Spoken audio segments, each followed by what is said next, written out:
దానికి అప్పుల పాలు అయిపోతున్నాను, నాకేం అర్థం కావడం లేదురా, ఏం చేయాలో ఏంటో అని చెప్పి సేవకుని దగ్గర అడుగుతున్నాడు. సాధారణంగా సేవకులు నువ్వెంత సంపాదిస్తున్నావు ఏంటని ఈయన అడుగుతున్నాడు. నువ్వు సేవకుల దగ్గర ఉన్నటువంటి నియమం ఏంటంటే క్షణం తీరిక ఉండదు, ఏం చేస్తున్నావు అంటే చేసే పని ఉండదు, జోబులో రూపాయి ఉండదు. ఇది సేవకుల డ్యూటీ. దేవునికి స్తోత్రం కలుగును గాక. అయినా దేవుని యొక్క కృపను బట్టి దేవుడిచ్చింది ఏంటంటే సమాధానంగా తృప్తికరంగా మా జీవితాలు ఉంటాయి. నేనేం చేయాలో చెప్పన్నప్పుడు ఈ సేవకుడు ఇచ్చిన నా సలహా ఏంటంటే, ఏం కాదురా, ఆదివారం నాడు నీ కుటుంబం అంతటితో కలిసి సన్నిధికి వెళ్ళిపో, ఏ రోజు కూడా సమయం మిస్ అవ్వకో. ప్రతి ఆదివారం నీ మ్యాండటరీ, నీ యొక్క first priorities to go to church అని చెప్పి ఆయన చెప్పినప్పుడు ఖచ్చితంగా ఆయన అలా చేయడం మొదలెట్టాడట. ఆయన ఉన్న ప్రాంతంలో ఒక 3 నెలలు అయిన తర్వాత ఎదురయ్యాడు. ఈరోజు మా కుటుంబం అంతా చాలా ఆరోగ్యంగా ఉన్నాము, ఇక ఏ బాధలు నాకు లేవని ఆయన సాక్ష్యం ఇవ్వడం జరిగింది. దేవునికి స్తోత్రం కలుగును గాక. నీ ఆశీర్వాదం పొందితే తప్ప అది నా జీవితానికి, నా కుటుంబానికి ఏమవ్వదు, ఆశీర్వాదం అవ్వదు. అవును, నరుల కష్టము చేత అది ఎక్కువ కాదు. మనం ఎంత కష్టపడినా అది ఎక్కువ అవ్వేది కాదండి. అది దేవుని యొక్క ఆశీర్వాదం మన మీద ఉంటే తప్ప. యాకోబు ఎంతో కష్టపడిపోయాడట, ఎండకి ఎండిపోయాడట, రాత్రి అనక పగలనక ఎంతో కష్టపడినా చివరికి ఆయన అర్థం చేసుకునేది ఏంటంటే, అయ్యా నీవు ఆశీర్వదించితే తప్ప అది నా జీవితానికి కానీ, నా కుటుంబానికి కానీ, నా సంతానానికి కానీ అది దీవెనకరము అవ్వదు. దేవునికి స్తోత్రం కలుగును గాక. సరే, మనం ప్రసంగంలోనికి వెళ్దాం, త్వరగా వద్దాం. 2వ సమూయేలు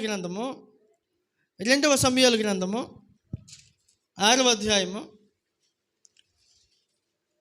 10-11 వచనాలు చదువుకుందాం. యెహోవా మందసమును దావీదుపురంలోనికి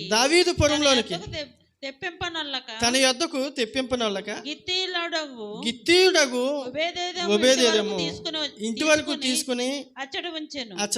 యెహోవా మందసము 3 నెలలు గిత్తీయుడగు ఓబేదెదోము ఇంటిలో ఉండగా యెహోవా ఓబేదెదోమును అతని ఇంటి వారిని అందరినీ ఆశీర్వదించెను. దేవునికి స్తోత్రం కలుగును గాక. మహాపరిశుద్ధుడా, మహోన్నతుడా ప్రభు, అని వాక్యం ద్వారా మాతో మాట్లాడండి. నేను మాట్లాడకూడదు ప్రభు, నీవే మాట్లాడండి నాయన. మమ్మల్ని నాయన మరుగుపరిచి మీ సహాయం తెచ్చామని, మీరే బలపరచమని యేసు నామములో ప్రార్థించి అడుగుచున్నాను మా ప్రియ పరమ తండ్రి, ఆమేన్. ప్రియమైన వారిని గమనించండి, ఇదంతా మనకి తెలిసినటువంటి వచనమే. యెహోవా మందసము గిత్తీయుడగు ఓబేదెదోము ఇంటిలో ఉండగా 3 నెలలు ఉండగా యెహోవా ఓబేదెదోమును అతని ఇంటి వారిని అందరినీ ఆశీర్వదించిన. దేవునికి స్తోత్రం కలుగును గాక. అప్పటికే మనందరికీ తెలిసినటువంటి విషయం ఏంటంటే, ఓబేదెదోము ఒక సాధారణమైనటువంటి వ్యక్తి. దానికి ముందు దావీదు ఎంతగానో మందసాన్ని కూర్చున్నటువంటి విలువేంటో ఎవరికి తెలుసు? దావీదుకు బాగా తెలిసినటువంటి వ్యక్తి అండి. అలాంటి దావీదు ఏం చేస్తున్నాడండి అని అంటే, దానికి ముందు ఆ మందసాన్ని గిత్తీయుడగు ఓబేదెదోము ఇంటిలో విడిచిపెడదాం, మన ఇంటికి తీసుకుని రావద్దని చెప్పి అతను ఆలోచన చేస్తూ, గిత్తీయుడగు ఓబేదెదోము ఇంటిలోనే ఆ మందసాన్ని పెట్టండి అని అడుగుతున్నాడు. కారణం ఏంటి? దానికి ముందే ఆ ఉజ్జా అనే ఆయన, ప్రియమైన వారలారా, అక్కడ పైన యెహోవా కోపము ఉజ్జా మీద రగులుకొందెను. అతడు చేసిన తప్పును బట్టి దేవుడు ఆ క్షణమందే అతను మొత్తగా అతడు అక్కడనే దేవుని మందసమునొద్ద పడి చనిపోయిననే కారణాన్ని చూసి, అయ్యయ్యో, దేవుని యొక్క మందసం మా ఇంటిలోకి వస్తే ఎక్కడ శాపం వస్తుందో, మా ఇంటికి దేవుని మందసం యొక్క వస్తే ఎక్కడ మేము శాపం పొందుకుంటామో, దేవుని యొక్క ఉగ్రత ఏదైనా నా మీదకు వస్తుందేమో అని చెప్పి దావీదు చేసిన ప్లాన్ ఏంటంటే, మందసం నా దగ్గరికి రాకూడదు, ఎవరి దగ్గరికి వెళ్ళాలట? ఓబేదెదోము ఇంటిలోకి వెళ్ళాలి. ప్రియమైన వారలారా, అందరూ అన్నారు ఓబేదెదోముని, ఓబేదెదోమా నీకు అసలు ఏమైనా బుద్ధి ఉందా? ఏం చేస్తున్నావు నువ్వు? దావీదు వంటి మహారాజే మందసాన్ని ఎక్కడ తీసుకురావడం లేదు, ఇంట్లో పెట్టుకోకపోతుంటే నీకెందుకు వచ్చిందయ్యా? నీ కుటుంబం పాడైపోద్ది కదా. ఆలోచన చేయి.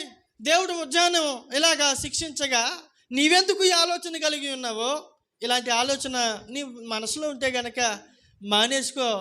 నీకు మేము వస్తున్నటువంటి సలహా ఏంటంటే, ప్రపంచంలో ఉచితంగా ఎవరైనా ఇవ్వగలిగింది ఏంటంటే ఒక సలహా మాత్రమే. ఏంటంటే ఉచితంగా ఇవ్వగలిగింది ఏంటి? సలహా మాత్రమే. ఫ్రీగా వచ్చేది ఏంటి అంటే కోపం మాత్రమే. కనుక మరి ఫ్రీ కాదు అది, చాలా ఫ్రీగా వస్తుంది కోపం. ఉచితంగా ఇవ్వగలిగిందేమో సలహా. నీకు ఈ సలహా ఇస్తున్నాం, పాటించి నువ్వు ఆరోగ్యంగా ఉంటావు, నీ కుటుంబం క్షేమంగా ఉంటుందని చెప్పి ఉభయదేవుడికి చెప్తున్న ఆలోచన ఏంటంటే, దేవుని మందసం మాత్రం నీ ఇంటిలో ఉండడానికి వీల్లేదు, అలా ఉంటే నువ్వు క్షేమంగా ఉంటావు అని చెప్పి ఉభయదేవుని అంటుంటే, లేదు లేదు లేదు లేదు, నేనేమైనా పర్వాలేదు కానీ దేవునికి మాత్రం నా కుటుంబంలో నేను అవకాశం ఇస్తాను. దేవునికి స్తోత్రం కలుగునుగాక. హల్లెలూయా. ఒబేదెదోము ఇంటిలోనికి దేవుని మందసము 3 నెలలు ఉందంతే. దేవునికి స్తోత్రం కలుగునుగాక. ప్రియమైన వాళ్ళరా, మందసం అక్కడికి ఎవరైనా ఇంటిలోనికి వస్తే అర్థం ఏంటి, ఏమొచ్చింది ఒబేదెదోము ఇంటిలోనికి అని ఆలోచన చేద్దాం. మందసం వచ్చింది అని అంటే మందసం కూడా ఏమొస్తుంది, మందసం ఉన్న చోట ఏముంటుంది, ఆ తర్వాత ఒబేదెదోము యొక్క జీవితం ఎలా మారింది అనేది కొద్ది మాటల్లో మనం వినడానికి నేర్చుకోవడానికి ప్రయత్నం చేద్దాం. ప్రియమైన వాళ్ళరా, అనేక మంది గద్దించారు, ఎందుకు నీకు దేవుడు నోరు మూసుకు నూరుకోక. ఈనాడు చాలామంది అంటున్నటువంటి ప్రశ్న ఇది. దేవాల పగలరైతే ప్రార్థన, రాత్రి అయితే ప్రార్థన, అయిపోయి 24 గంటలు దేవుడేనా, ఇంకేం ఆలోచన నీకులు లేదా అని అనేక మంది మనల్ని ప్రశ్నిస్తూనే ఉంటారు. అమ్మా, దేవుడు తప్ప నీ జీవితానికి ఆశీర్వాదం తీసుకొచ్చేది మరేది. దేవునికి స్తోత్రం కలుగునుగా. నరుల కష్టం చేత అది ఎక్కువ కాదు. మన పిల్లలు క్షేమంగా ఉండాలన్నా ఈరోజు మన కళ్ళారా చూస్తున్నాం, రేపు ఎవరేమవుతారో మనకేమీ తెలీదు. అసలు నేను వేరే ప్రసంగం తీసుకోవాలనుకున్నాను, సమయం సరిపోదని నేను దాని జోలికి వెళ్ళడం లేదు. దేవునికి స్తోత్రం కలుగునుగా. ఎవరి యొక్క జీవితాలు ఏమైపోతాయో మనకు తెలియదు.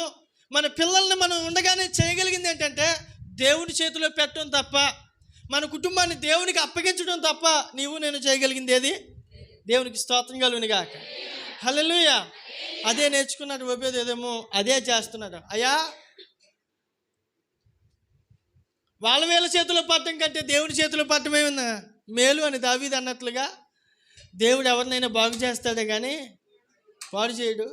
దేవుడు ఎవరినైనా నిలబడతాడే కానీ పడగొట్టడం. నేను నా దేవుని చేతికే, నా దేవుడు నాకు కావాలనే ఆలోచన కలిగి మందసాన్ని తన యొక్క ఇంటిలోకి తీసుకొచ్చాడు. మందసం తీసుకొచ్చాడు అని అంటే ప్రియమైన వాళ్ళరా, ఒకరోజు మందసాన్ని మోస్తున్నటువంటి యాజకుల అరకాళ్ళు ఎక్కడ తగిలాయి? ఆ యోర్దాను నదికి తగలగానే యోర్దాను నడుమికి విడిపోయింది. దేవునికి స్తోత్రం కలుగునుగాక. హల్లెలూయా. ఆ ఎగువ నుండి వస్తున్నటువంటి ఆ జలరాశి ఏకరాశిగా అక్కడ ఆగిపోయింది. దేవునికి స్తోత్రం కలుగునుగాక. జలరాశులన్నీ ఏకరాశిగా నిలచిపోయేనే నీ జనుల ఎదుట. జలరాశులన్నీ ఏకరాశిగా నిలచిపోయేనే నీ జనుల ఎదుట. అవి భూకంపాలే అయినా, పెను తుఫానులే అయినా, అవి భూకంపాలే అయినా, పెను తుఫానులే అయినా, నీ కృపయే శాసించునా, అవి అణగిపోవునా. నీ కృపయే శాసించునా, అవి అణగిపోవునా. నీ కృప నాకు చాలును, నీ కృపలేనిదనే బ్రతుకలేను, నీ కృపలేనిదనే బ్రతుకలేను. దేవునికి స్తోత్రం. జీవము గల దేవుడు మీ మధ్య ఉన్నాడనియు, ఆయన నిశ్చయముగా మీ ఎదుట నుండి కనానీయులను పోగొట్టగలదని ఏమండి చెప్తూ యెహోషువ గ్రంథం 3వ అధ్యాయము 13వ వచనము, 3వ అధ్యాయము 13వ వచనము. త్వరగా యెహోషువ గ్రంథము 3వ అధ్యాయము 13వ వచనం. 13. అయ్యయ్యో. సర్వలోకనాథుడగు యెహోవా నిబంధన మందసమును మోయు యాజకుల అరకాలు యొర్దాను నీళ్లను ముట్టగానే యొర్దాను నీళ్లు అనగా ఎగువ నుండి పారు నీళ్లు ఆపబడి ఏకరాశిగా నిలుచును. దేవునికి స్తోత్రం కలుగును గాక. సర్వలోకనాథుడగు యెహోవా నిబంధన మందసమును మోయు యాజకుల ఏంటంటే అరకాళ్ళు ఎప్పుడైతే నదికి తగిలాయో నది ఎగువ నుండి వస్తున్న నీళ్ళు అక్కడ ఆగిపోయాయి. దేవునికి స్తోత్రం కలుగును గాక. ఈనాడు నీ మీదకు వస్తున్నటువంటి ప్రతి విధమైన శాపము యేసు నామములో కొట్టివేయబడును గాక. దేవుని మందస్సు వచ్చింది అనగా సర్వలోకనాథుడే ఎవరింట్లోకి వచ్చారు? ఎవరు రావాలి మన ఇంట్లోకి? సినిమా పాటలు వస్తాయి, బూతు మాటలు వస్తాయి మన ఇంట్లోకి, అక్కర్లేని కబుర్లన్నీ వస్తాయి మన ఇంట్లోకి. కానీ దేవునికి మాత్రం అవకాశం మన ఇంట్లో ఉండదు. ఎవరు వచ్చారు ఒబేదెదోం ఇంటిలోనికి? అప్పటి వరకు ఎవరున్నారో తెలియదు, కానీ ఆ 3 నెలలు మాత్రం ఒబేదెదోం ఇంటిలోనికి సర్వలోకనాథుడే నివాసం ఉండడానికి ఆ కుటుంబంలోనికి అడుగుపెట్టాడు. దేవునికి స్తోత్రం కలుగును గాక. ఈనాడు ప్రియమైన వాళ్ళరా, మన ఇంట్లో ఉన్నవేంటి? మన గృహాల్లో ఈరోజు ఏముంటున్నాయి? 7 గంటలైతే ఏమండి పాస్టర్ గారు చర్చిలో ఎవరు ఉండరండి. 8 గంటలకల్లా కూడికి అయిపోవాలండి. కారణం 8:30కి సీరియల్ వస్తుందండి. మరి మీరుంటే ఉండండి, మేము మాత్రం సీరియల్ చూడాలండి. మన ఇంట్లో సీరియల్ మాత్రం టైంకి వచ్చేస్తుంది, ఆ పక్కింటి ముసలమ్మ టైంకి వచ్చేస్తుంది. దేవునికి మాత్రం మన ఇంట్లో ఏం లేదు, సమయం లేదు. ఒబేదెదోమా మీ ఇంటిలోనికి ఎవరు వచ్చారయ్యా? సర్వలోకనాథుడు నా ఇంటిలోకి అడుగు పెట్టాడు. మీరెవరిని సేవించినను నేనును నా ఇంటి వారును దేవునికి స్తోత్రం కలుగును గాక. హల్లెలూయా. నీవెవరిని సేవిస్తున్నావు? నీ ఇంట్లో ఎవరున్నారు? గమనించండి. ఈరోజు దేవుడు ఉన్నాడని చెప్పుకుంటాం కాదండి, పొమ్మలు లేక పొగట్టారంట. ఏం పెట్టారంటే అండి, నిజంగా మన ఇంట్లో దేవుడు ఉన్నాడా లేక పొగట్టి పంపించేశారా? బూతు మాటలు ఉన్న చోట దేవుడు ఉండో. దేవునికి స్తోత్రం కలుగును గాక. సినిమా పాటలు ఉన్న చోట దేవుడు ఉండడు. లేకపోతే ఇంకా ఎలా ఉండకూడదు అలా ఉంటాం కనుక, ఎలా ఉండకూడదో అలా ఉన్న చోట దేవుడు ఉండడు. ప్రియమైన వాళ్ళు, ఈరోజు మన ఇంట్లో ఎవరున్నారో? ఒబేదెదోం ఇంటిలోనికి సాక్షాత్తు దేవుడే నడిచి వచ్చాడు. దేవునికి స్తోత్రం కలుగును గాక. అమ్మ, నీ ఇంటిలో, నీ హృదయంలో, నీ జీవితంలో దేవునికి అవకాశం ఉందా? దేవుడు ఉంటే తప్ప అది నీ కుటుంబానికి ఏమవ్వదు. అన్నీ ఉంటాయి కానీ దేవుడు మాత్రం మనకే పైకి ఏదో చెప్తాం, దేవుడు ఉన్నాడని మా ఇంట్లో మేము ఎవరిని నమ్ముకున్నాం అని చెప్తాం, కానీ దేవుడు మాత్రం మన ఇంట్లో లేడు. ప్రియమైన వాళ్ళని గమనించండి. మొదటిగా ఒబేదెదోం ఇంటిలోనికి దేవుడే అడుగు పెట్టాడు. రెండవది, ఒబేదెదోం ఇంటిలోనికి ఎవరు వచ్చారండి అని అంటే, ఎక్కడైతే మందసం ఉంటుందో అక్కడికి యాజకులు రావాలి. ఎవరు రావాలి? దేవునికి స్తోత్రం కలుగును గాక. ఏ ఇంటిలో అయితే మందసం ఉంటుందో ఆ కుటుంబంలోనికి యాజకులు రావాలి. యాజకులు వస్తే మామూలుగా ఉండదు. దేవునికి స్తోత్రం కలుగును గాక. ఆ మందసాన్ని మోసే యాజకుల అరకాలు నేలకు తగలగానే ఏమైపోయింది? యొర్దాను విడిపోయింది కదా. యేసు నామములో మీ కుటుంబంలో ఉన్న సమస్యలన్నీ తొలగిపోవును గాక. ఆమేన్. యేసు నామములో మన కుటుంబంలో ఉన్నటువంటి ప్రతి విధమైనటువంటి ఆటంకము యేసు నామములో తొలగిపోవును గాక. ఆ యొర్దాను నది ఏ రీతిగా విడిపోయిందో యేసు నామములో మీ సమస్యలు విడిపోవును గాక. త్వరగా 5 నిమిషాలు ముగించేస్తాను ప్రాసంగం. దేవునికి స్తోత్రం కలుగును గాక. గమనించండి. మందసం వచ్చింది అని అంటే, మందసం ఆ ఇంటిలోనికి, ఒబేదెదోం ఇంటిలోనికి ఏమొచ్చిందో తెలుసా? ఒబేదెదోం ఇంటిలోనికి వాక్యం వచ్చింది. అనగా ఏమంటే మందసంలో ఏమేమి ఉంటాయి? త్వరగా చెప్పండి. మందసంలో ఏమేమి ఉంటాయి? రాతి పలకలో చిగురించినటువంటి ఆహారంను, కర్ర, మన్న, పాత్ర. రాతి పలకలనికి ఇవన్నీ పక్క తీసేద్దాం. ఆ ఇంటిలోనికి ఏమొచ్చిందండి అంటే వాక్యం వచ్చింది. దేవునికి స్తోత్రం కలుగును గాక. ఈనాడు మన ఇంట్లో వాక్యం ఉందా? ఏ ఇంట్లో అయితే వాక్యం ఉంటుందో, ఏ ఇంట్లో అయితే ప్రియమైన వాళ్ళ వాక్య ధ్యానం ఉంటుందో ఆ కుటుంబాలు దీవించబడతాయి. దేవునికి స్తోత్రం కలుగును గాక. మూడవది, ఆ ఇంటిలోనికి ఏమొచ్చిందండి అని అంటే, ఆ ఇంట్లోకి ఆరాధన వచ్చింది. చెప్పండి, ఏమొచ్చింది? మందసం ఉన్న చోట ఏం జరగాలి? అక్కడ ఖచ్చితంగా ప్రతిష్టాత్మలు జరగాలి కనుక ప్రతి ఉదయ సాయంకాల సమయాలలో ఆ ఇంటిలో ఏం జరుగుతుండేవి? ఆరాధనలు జరిగించే కుటుంబాలు ఆశీర్వదించబడతాయి. దేవునికి స్తోత్రం కలుగును గాక. ఆ ఇంటిలోనికి వాక్యం వచ్చింది, ఆ ఇంటిలోనికి యాజకులు వచ్చారు, ఆ ఇంటిలోనికి ఆరాధన వచ్చింది కనుక ఓబేదెదోము కుటుంబము ఆశీర్వదించబడింది. చిన్న మాటలు వాక్యం చూపించి నేను ముగిస్తాను. చూడండి, మొదటి దినవృత్తాంతాల గ్రంథము 15వ అధ్యాయము 19వ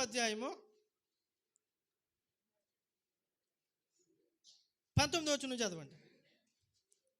లేక 15 చదవండి.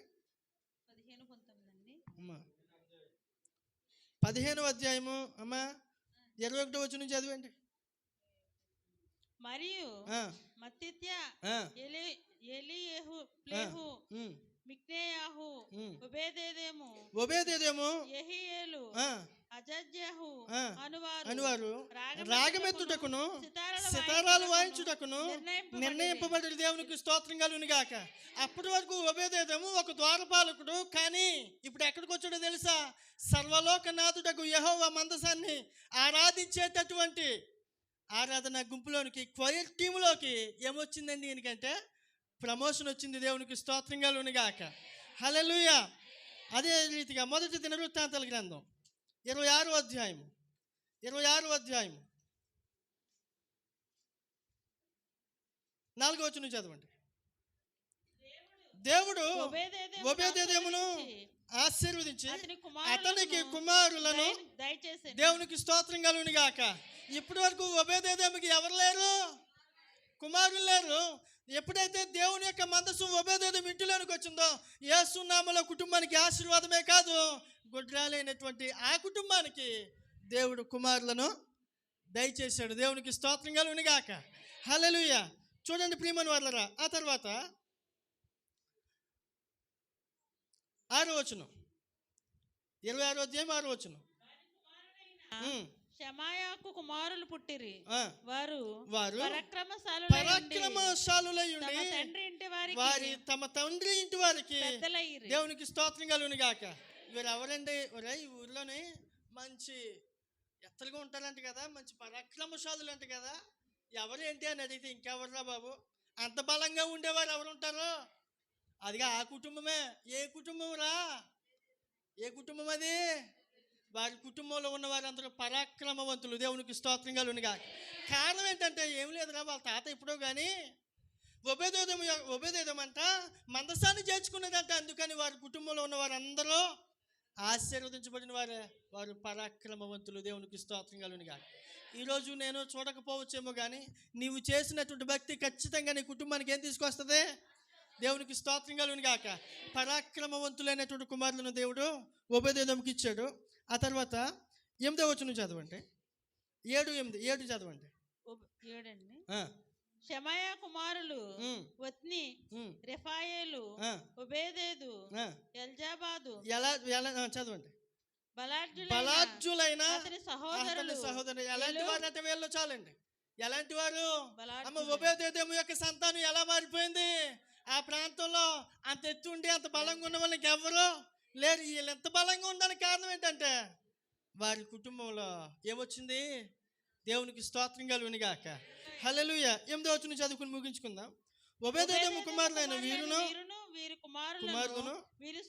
సహోదరులను 60 వారు తమ పని చేయుటలో మంచి దేవునికి స్తోత్రం కలుగును గాక. ఇక ఏ ఉద్యోగానికి అప్లై చేసినా ఎవరు అప్లై చేయకుండా ఎందుకు అని అంటే ఇంక ఎవరికి రాదురా. అంత గట్టి వాళ్ళు ఎవరు ఉన్నారు మనలో? ఆ కుటుంబమే పట్టిపోద్ది ఉద్యోగం. దేవునికి స్తోత్రం.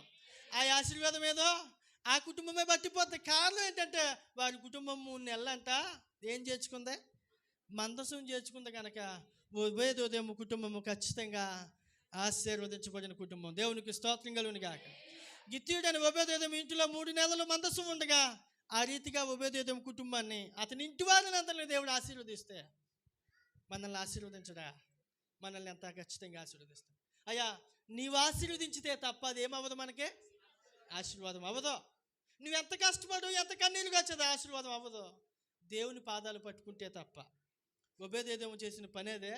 ఆయన కుటుంబానికి దేవుని బతికెళ్ళిపోయాడు. ఈరోజు ఎక్కడి నుంచి మనం దేవుని బతికెళ్దాం. దేవునికి స్తోత్రం. దేవుని బతికెళ్దాం. ఖాళీగా వచ్చో ఖాళీగా వెళ్ళొద్దు. దేవుడు మనందరినీ ఆశీర్వదించునుగాక. ఆమె. దేవునికి మహిమ కలుగునుగాక.